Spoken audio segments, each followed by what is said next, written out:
Hello, my name is Greg McDaniel.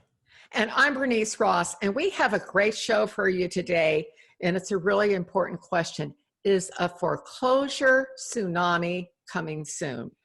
Now, the market in so many places is super strong, but we're seeing cracks in it in major metropolitan areas, and the condo market and the luxury market. And if you think that this market can't turn on a dime and go south on us, let me tell you what happened in the early 1990s. The company I was working for was in LA, and our market was so strong. The rest of the country was in a recession. We seemed like we were recession proof. Well, guess what? Our leadership kept saying, oh, it can't happen here, the weather, the this, the that, and the other. What happened, Greg? When the market turned in 6 months, we lost 30% of our value. It fell like a rock. And I think we could be in a similar situation right now. And what we're going to be looking at are the factors that are in play right now.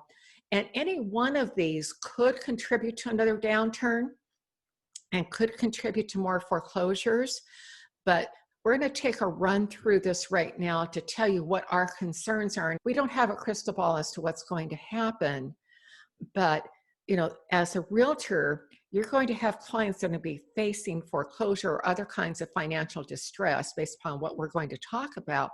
And our role is to see if we can help them navigate through this. So we're going to go through what the issues are, what homeowners typically do when they become distressed homeowners, and then what you can do as an agent to help them. And that's the most important thing, because we want to be out there keeping people in their homes whenever possible.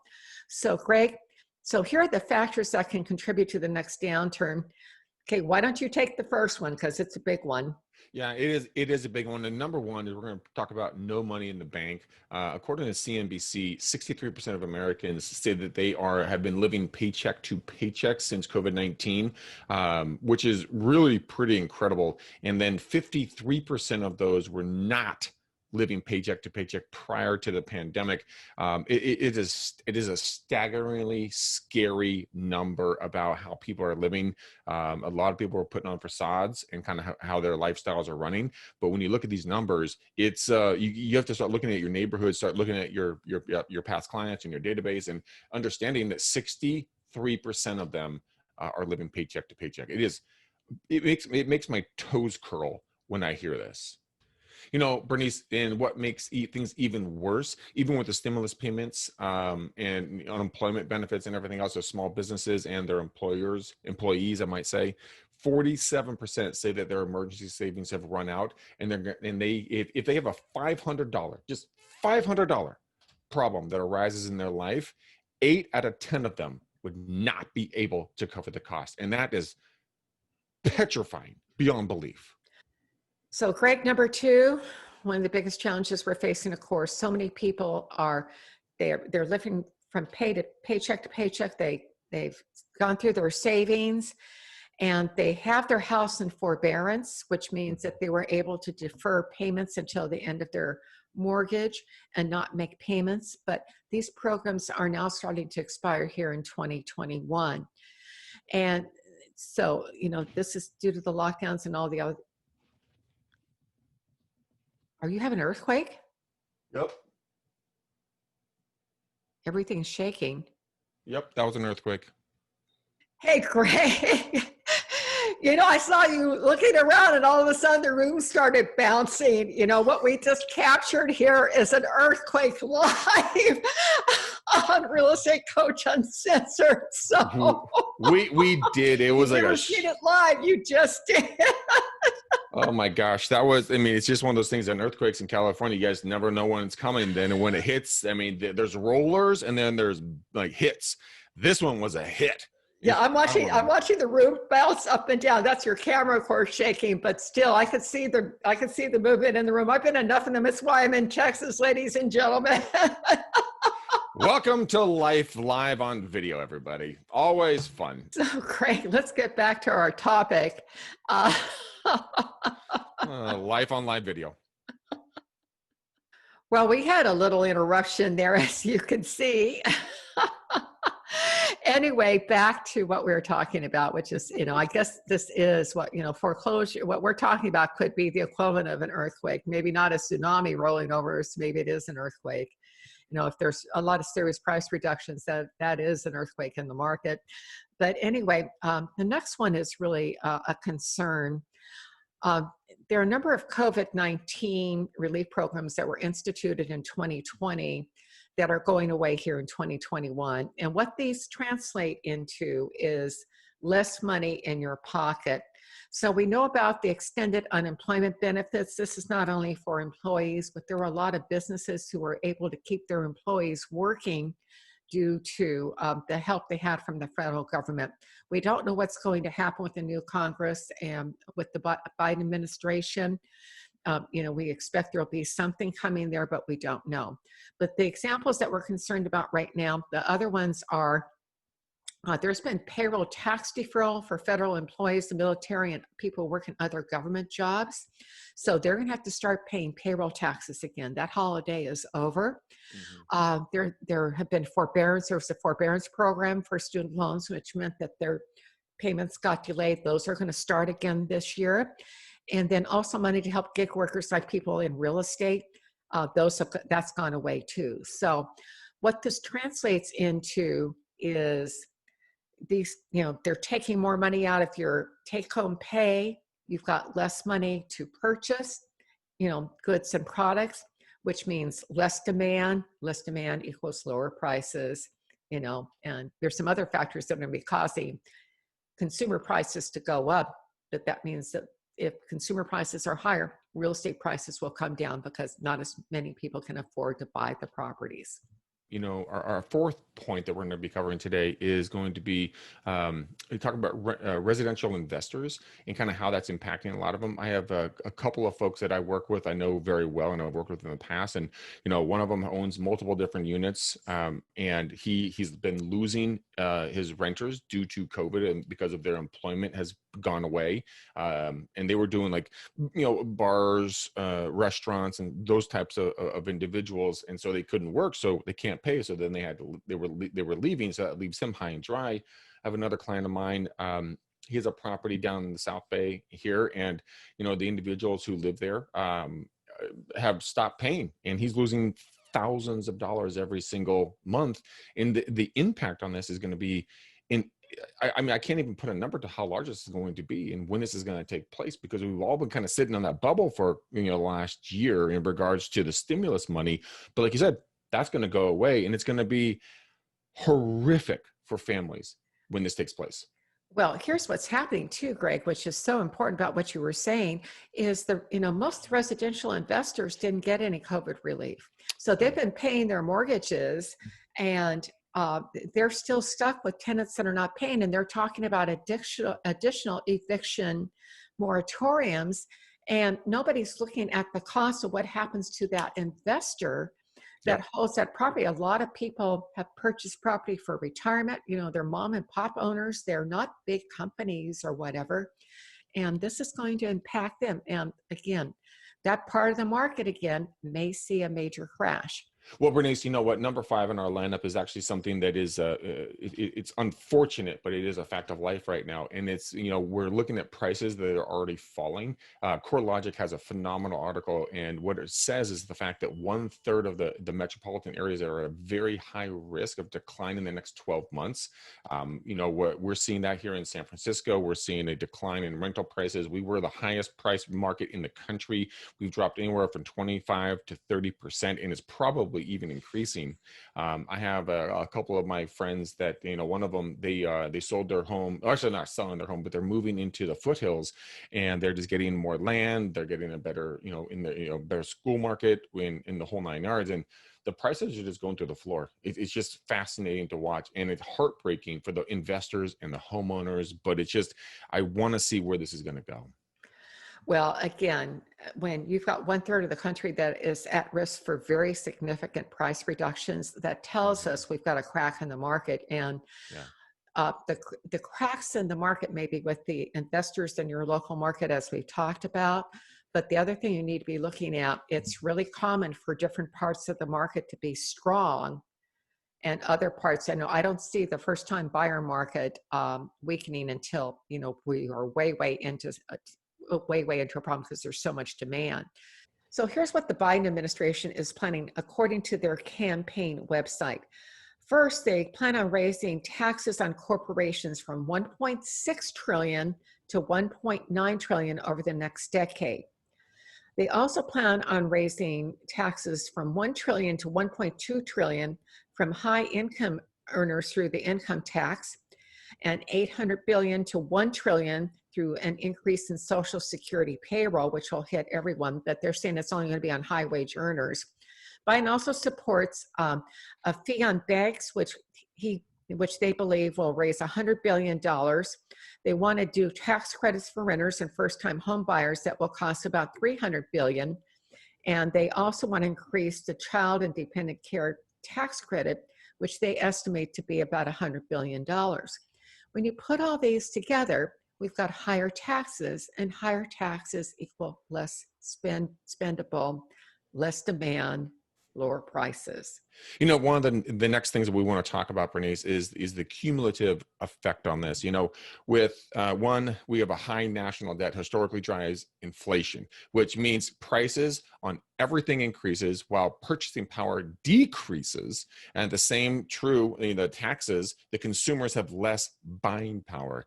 You couple that with the lockdowns and everything else that's going on in our society, we really have a perfect storm here for some very interesting times in the future.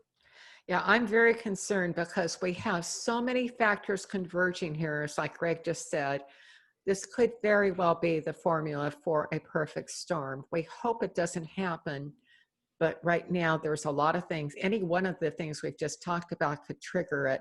So, Greg, I want to go on now to talk about what you can do as an agent to help the people, your clients, the people in your community navigate these difficult challenges that they're going to be facing. And a lot of them are already facing them. So this is something for those that are looking at foreclosure, they're just having difficulties even with their payments and everything. It's better to help them before they get into trouble. So one of the fronts that you can help them on is a lot of people know that they had their forbearance program for 180 days. But most don't know if they have a government insured loan, Freddie, Fannie, any of those types of loans, FHA, that they are eligible for another 180 days for a total of 360 days. And this is a quote from the Fannie Mae website. If you receive a forbearance plan, you have options when it comes to repaying the missed amount. You don't have to pay the forbearance amount all at once unless you are able to do so. So you can get that, you have to ask for the extension for the extra 180 days. This is something that you can do, use this in your marketing and on your website, do videos about it. What can you do to keep from being foreclosed? Or has your forbearance period expired? You may be eligible for another 180 days. We have a link here that you can follow where you can get additional help. Now, if a distressed property owner is not in forbearance and is having COVID-related issues, they can still apply for it. So this can defer their payments. And typically what they do, they put them at the end of the mortgage. So they're just going to take longer to pay off their mortgage. So again, they need to contact their lender about getting into a COVID-19 forbearance program. For someone who's not having problems, but their interest rate is more than 4%, there are probably some people listening to this who have clients who have 6, 7, 8% interest rates and they haven't bothered to refi. It really makes sense to either do a loan modification, or right now, quite frankly, it's usually easier to refi than it is to do a loan modification if you are financially making the payments okay. Now, here's another tip. Many people are not aware of what is known as equity sharing. So say that, you have a baby boomer client, they want to keep their home, they don't want to sell, they probably can't, and maybe they're retired and they can't qualify for a new loan because they're living on their Social Security. and maybe, a few investments or their 401k, whatever they're using. Well, there are these programs that are equity sharing where you can sell part of your equity. Another term for it's called co-investing, but they might buy $50,000 or $100,000 of your equity in exchange for a bigger portion when the property sells. And I want to give you the names of four companies that were recommended highly on the web. They are HomeTap.com. Again, that's HomeTap.com. Noah.co. Again, that's Noah.co. Point.com. Again, Point.com. And Unisum.com. And I've heard a lot about Unisum. I think they're a pretty big player. And these programs aren't available everywhere, but if they are available, your client gets to stay there. They make the same payments. They just get the use of this money. And, essentially they're betting that, these companies are betting that the properties are going to be worth more in the future than they are now. And with inflation, that always happens. They're looking at it in terms of the long term. And when they decide to sell, the new buyers can let these people stay on title. Now, some other options they may not have thought of doing: rent their current home so they have that income and move into a smaller property or rental until they get through their financial situation. They can, if they owe more than the property is worth, then you want to maybe work with a loss mitigation firm. Again, this is a resource that we used during the last downturns. Again, it's called a loss mitigation firm, and they're attorneys that help you negotiate a short sale with the lender. We also have a list that's linked in the article to HUD-sponsored programs to help distressed homeowners. Again, take a look at that. There's several pages of content there that can help. Now, Greg, let me hand off to you because this is kind of your area of specialty. Well, Bernice, there's another thing that we want to talk about when it comes to helping the air quotes small investors. One of the opportunities is that, and this is of course in everybody's interest if this is going to work for you. But an idea is you take your current home, you rent it out to a family that might be in need of what you currently have. If you want to save your investment properties or 1 to 4 units, go move into one of the units. Then now that becomes your current residence, and you're going to be able to save that property. And you, at that point, again, check with your local laws and everything else in regards to evictions. Let this whole pandemic thing take place. Then move back into your house per the terms of your lease contracts, and you can save your property in that manner. And Greg, let me elaborate on that because there are some really important things you need to know here. First of all, sure, you can only move in. Obviously, you can own or occupy one unit. The question is, if you have rent control, does the rent control let you evict that tenant to own or occupy it? The second thing that you can do, if you are owner occupying one of the units, the lenders treat that generally as a 1 to 4 unit property. You have the same, I believe you may be able to apply for forbearance because you're living there. So that's something to consider that can help. So Greg, to wrap up for today, what's your final takeaway? You know what, Bernice, there's several of them, but what I really want to focus on is this. There's a lot of resources that you can go to. There's a lot of people that can help you. A lot of us have a lot of fear right now, but you have to understand you're not doing this by yourself. We're all going to walk shoulder to shoulder and just lean on each other's brother or sister and make sure that you guys understand that there are things to get you through this pandemic. Bernice, what's yours? As a realtor, we've given you resources today that can help you help the clients and the people in your community right now. There are so many people who've been impacted by COVID. They're wondering what will happen. Their forbearance is going to be expiring. They have less money now because of the changes. If we have tax increases, whatever happens here, we may be facing a perfect storm. I hope not. Regardless of what happens, you can take action today with these resources. Let people who are in forbearance advertise. Are you in forbearance? Did you know that you could, extend your forbearance 180 days? And helping the investors, which is an area that no one is talking about. So those are the things to take a look at. Again, the biggest service you can provide when you help someone stay in their home, their kids aren't ripped out away from their friends. They don't lose that room that was their room, and they're having to live in a little tiny apartment with their folks because they got foreclosed and they can't afford anything more. Again, the benefits to your business, this is the best advertising you can buy because you get that word of mouth. This realtor cared about me enough to help me, even though they weren't making a commission. So that's my takeaway for today. We'll see you next time.